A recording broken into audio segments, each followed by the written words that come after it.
my pleasure to be with the genius, Mr. Ray Charles. Ray, thank you for coming on today.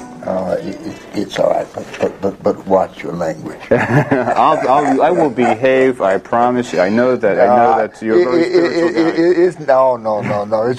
It's a delight to you when people use that word, a genius. But to be truthful, I know what they mean. They're giving my music the highest praise that they can. But to be true, I'm far from being a genius. But I certainly appreciate the compliment.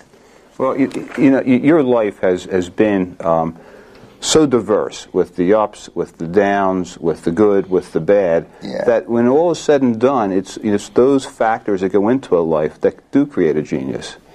Well, but when you stop thinking about it, I think the majority of the people who live on this earth go through good and bad. You have to have.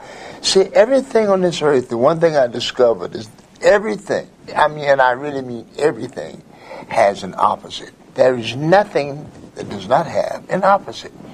So as we live our lives, we're going to find, this is why you see people who are multi-millionaires and yet they can't find, they got the best doctors in the world, but they can't save their child. Right. You know what I mean? So, it's always something to let you know. And Mother Nature will also reminds you that you just like just a little grain of sand on the beach, because she can come through with a big earthquake or tornado and wipe you out. And to some people, that thought is very overwhelming, and they give up. No, we drop. I'm losing my mind. No, that's okay. It's better than losing your mind. To lose your mic is okay. Okay. But there we go. Thank you. Okay. Well, I like that, because that's real stuff what you just did. Yeah. No, but a lot of people, it's overwhelming life, and some people, when things go bad, they just give up. You've been a man who has always fought for things that you believe in. You fought adversity as a child. You came from a childhood that was difficult, to say the least. Your dad abandoned you, your family as a child. You had a younger brother that you watched die. Yeah. And how were you, 4 or 5 years old? That's right.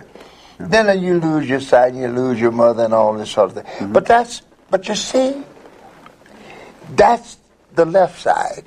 Okay. On the other hand, let's take the right side. Give me the right. The right side says, "Hey, I won the Kennedy Center Award. I've had the Brith Award. They named the state song of Georgia after me. I got what I've always dreamed of in my lifetime, is to have a big band to play in Carnegie Hall. And I won all kinds of Grammys, all kinds of keys to the city, all the kind of decorations, and the Medal of France, and all kinds of things. That's the other side, And yet, the beauty part about it is that I received these things while my health is well. I'm in good health, and I can truly appreciate. As opposed to, I've received some things that normally people don't get until they die, and then they reward you. Then they get.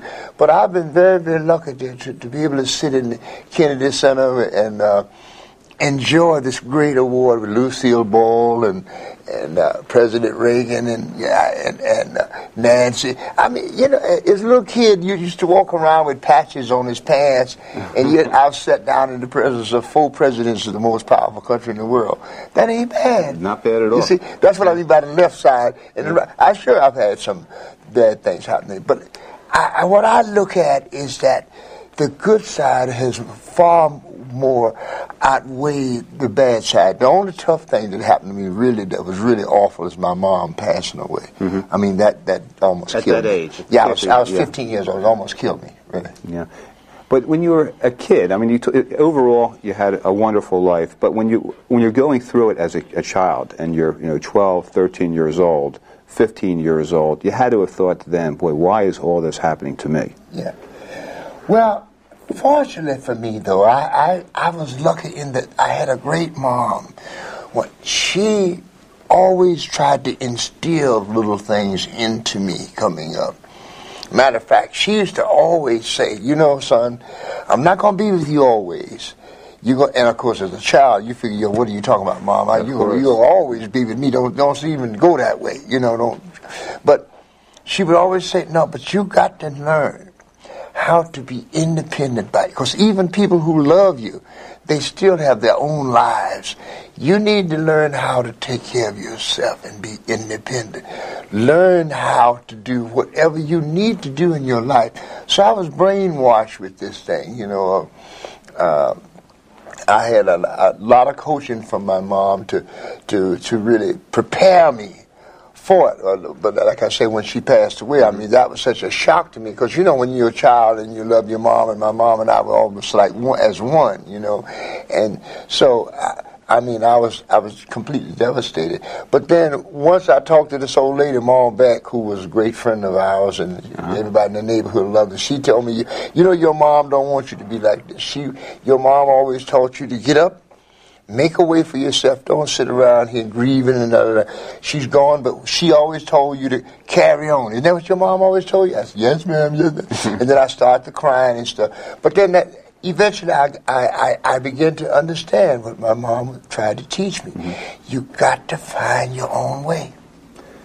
And it's hard to do when you're alone. It's hard to do. But it tells you, though, it can be done. It can be done. Why? Because I did it. I'm not bragging. I'm just being honest with you. I did it. I didn't have an aunt or an uncle or somebody I could go to and continue to live a normal life. When my mom passed away, I was alone in the world. I mean, that was basically it. Your mom was your big inspiration. That's right. My mom was my everything. That's it. And was your mom musically inclined? No. No. Couldn't sing a note. Couldn't play a note.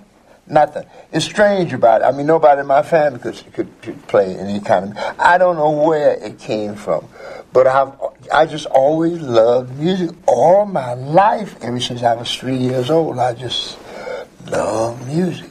Did you play first or sing first? No, I think it was. Well, I probably. Let's face it, I could sing before I could play because I didn't know how to play. I was trying to sing songs when I was 3 years old, but I was also trying to play the piano too. But I didn't know. I had this old man, Wiley Pittman, that was his name, Wiley Pittman.